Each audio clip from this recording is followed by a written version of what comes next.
Hi, welcome to Multicultural Lit lesson number 6, and today I want to talk a little bit about the worksheet that you will be getting on Tuesday, the oppression terminology worksheet. And this particular sheet it does include a number of terms that you've probably encountered before, and a few that maybe are new to you or you've never really looked at the definitions too closely. One of the things that sometimes happens when we're looking at society and society's structures is people sometimes get a little bit flustered about what does prejudice mean and what do acts of oppression mean.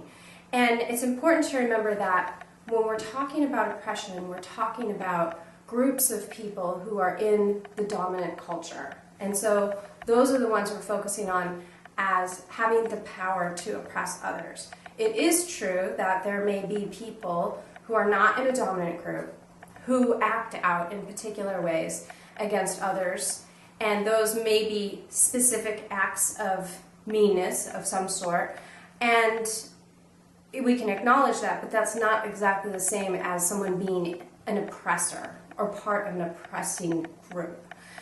The other thing that's important to consider is our own emotions as we're looking through these, because just like growing up and realizing that maybe one's parents aren't perfect, we can sometimes have a variety of emotions when we realize that the world around us isn't quite what we had hoped for, or maybe it isn't quite what we wanted, and we may experience a number of different emotions. I have seen students become angry or move towards some sort of sense of denial and possibly even shame or self-loathing, and to understand that that may be part of the process and to acknowledge those emotions and then move to something more positive as an outcome.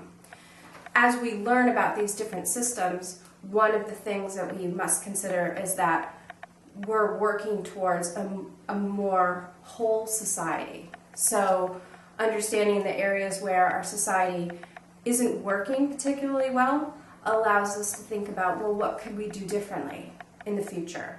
As you become adults in our society, what kind of actions might you be taking, or jobs or careers or wherever you may end up?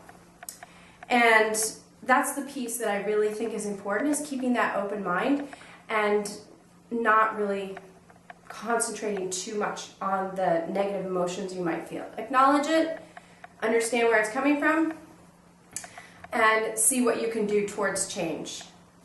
Ultimately, we can decide to do that kind of work for ourselves and the way that we lead our own lives, and then look towards what would be a truly pluralistic society, which is not a term on your sheet, pluralism.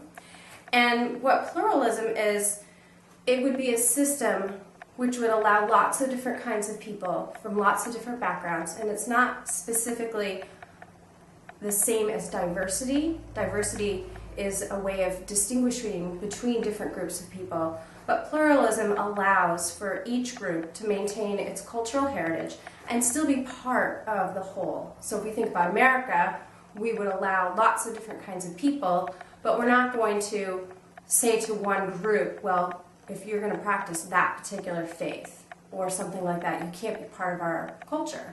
And the foundation of our society is opposite of that. We like to pride ourselves on being a more welcoming community. So treating others with respect, working towards understanding and appreciation are steps that would move our country to a more pluralistic society.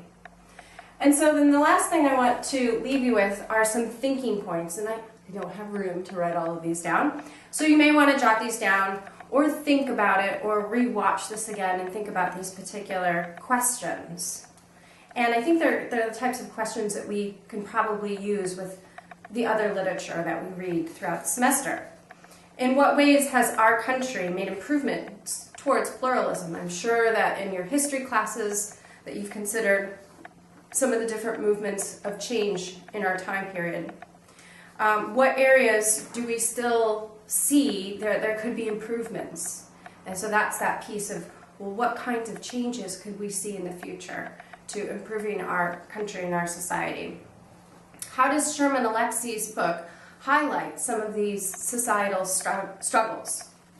And lastly, in terms of social justice, sort of looking at everything through the social justice lens, what other isms, you see the terminology sheet has a lot of these so-called isms, are missing from your handout? There's definitely some that I look at appear to be omitted, or maybe when previous teacher created this, it wasn't something that was being considered. So think about those, bring your thoughtful questions back to class, and consider the book that we're currently reading and looking at it through the sort of social justice lens.